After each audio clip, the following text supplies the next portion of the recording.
নমস্কার, আমি Srija.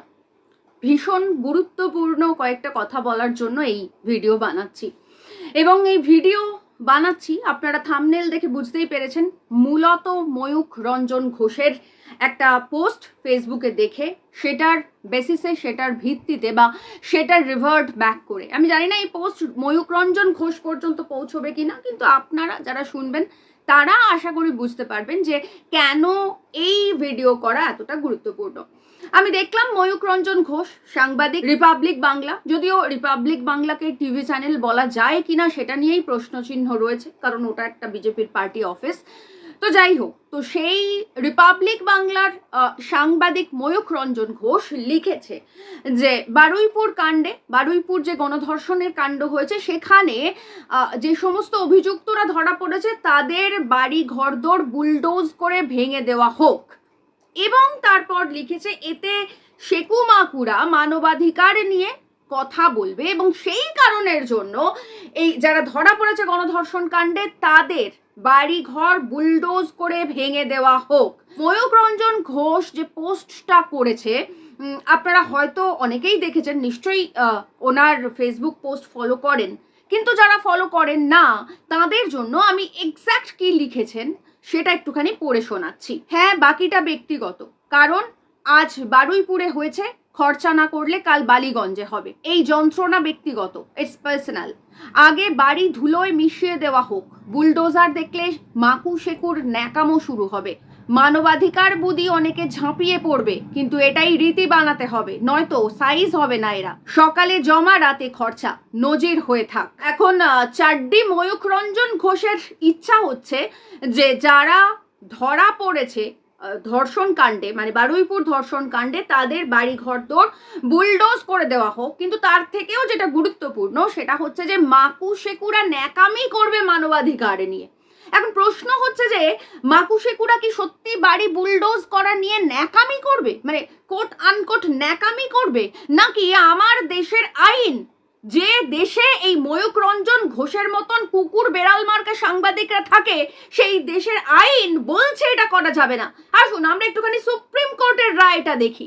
Supreme court স্পষ্টভাবে রায় দিচ্ছে কোনো একজন ব্যক্তি, সে যদি সন্ত্রাসবাদীও হয়, তাহলেও তার বাড়ি বুলডোজ করে ভেঙে দেওয়া যাবে না, কারণ কোনো মানুষকে ছাদহীন করে দেওয়া যাবে না। অর্থাৎ কোনো একটা পরিবারের একজন মানুষ যদি অপরাধী হন, তাহলে তার পরিবারের সমস্ত মানুষকে ছাদহীন করে দেওয়া যাবে না। এটা আমার দেশের সুপ্রিম কোর্ট রায় দিচ্ছে। সেখানে এই কুকুর বেড়ালের মতন সাংবাদিক ময়ূখ রঞ্জন ঘোষ বলছে যারা ধর্ষণ কাণ্ডে অভিযুক্ত তাদের বাড়ি বুলডোজ করে দেওয়া হোক। মানে তার বাড়িতে বৃদ্ধ থাকতে পারেন, বৃদ্ধা থাকতে পারেন, বাচ্চা থাকতে পারে, তারা কি দোষ করলো, তাদের কি অপরাধ, তার বাড়ি বুলডোজ করে দেবে? এখন ময়ূখ রঞ্জন ঘোষ তো প্রতিদিন অসাংবিধানিক কথা বলে, প্রতিদিন বলে কিসের কুসুম। আমাদের ধর্মনিরপেক্ষ রাষ্ট্র থেকে কেউ যদি ধর্মনিরপেক্ষতার কথা বলে তাহলে তাকে পাকিস্তানে চলে যেতে পারে, বাংলাদেশে চলে যেতে বলে। তাহলে এরকম অসাংবিধানিক কথা বলার জন্য আমরা কেন দাবি করব না যে ময়ূখ রঞ্জন ঘোষের বাড়ি বুলডোজ করে দেওয়া হোক? কারণ এরকম অসাংবিধানিক এবং এরকম বেআইনি কথা বলা একজন কুকুর বেড়াল মার্কা এই সাংবাদিক আমাদের চাই না, আমাদের দরকার নেই। এরা আমাদের গোটা সমাজের জন্য আসলে কলঙ্ক, এরা আসলে আমাদের সমাজকে কলুষিত করে। এরকম নোংরা, অসভ্য, বর্বর, ধর্মীয় সন্ত্রাসবাদী, বিদ্বেষ সৃষ্টিকারী সাংবাদিক আমাদের এই সমাজে থাকার থেকে সাংবাদিক না থাকা অনেক ভালো।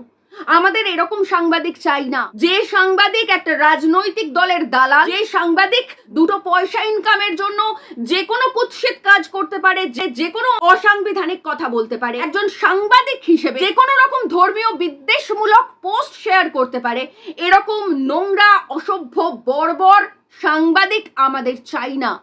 এই সাংবাদিক নামের কলঙ্ককে আমাদের সমাজ থেকে আসলে ছুঁড়ে ফেলে দেওয়া দরকার। এরকম সাংবাদিক থাকলে আসলে আমাদের সমাজ ক্ষতিগ্রস্ত হয়। একজন মানুষ যা খারাপ কাজ করে থাকুক না কেন তার শাস্তি হবে। প্রথম কথা হচ্ছে সকালে জমা, বিকেলে খরচ।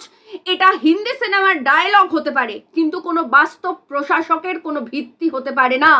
কারণ আমাদের এই প্রশাসন ব্যবস্থা একটা নির্দিষ্ট রুল ফলো করে, আমরা বিচার ব্যবস্থাকে বাইপাস করতে পারি না। আমাদের বিচার ব্যবস্থার মধ্যে দিয়ে যেতে হবে। তাই সকালে জমা, বিকেলে খরচ, এইটা একজন মুখ্যমন্ত্রী পদপ্রার্থী গেমিক স্টেটমেন্ট হতেই পারে, মুখ্যমন্ত্রী হওয়ার জন্য যা খুশি তাই তিনি করতেই পারেন, কিন্তু আমরা ভারতবর্ষের মানুষ, এ রাজ্যের মানুষ এই গিমিকে মাতবো না। আমরা ভারতবর্ষের মানুষ চাইবো যেন সঠিক বিচার হয় একজন অপরাধীর, এবং সেটা বিচার ব্যবস্থার মধ্যে দিয়ে হয়। বিচারক যে রায় দেবেন সেই বিচার ব্যবস্থা যেন আমরা মেনে নিই, প্রথম কথা।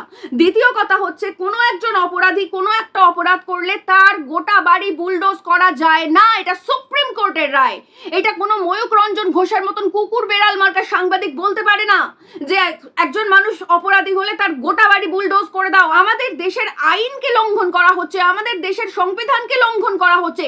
এরকম সমাজের জঞ্জাল সাংবাদিক নিয়ে আমরা কি করব?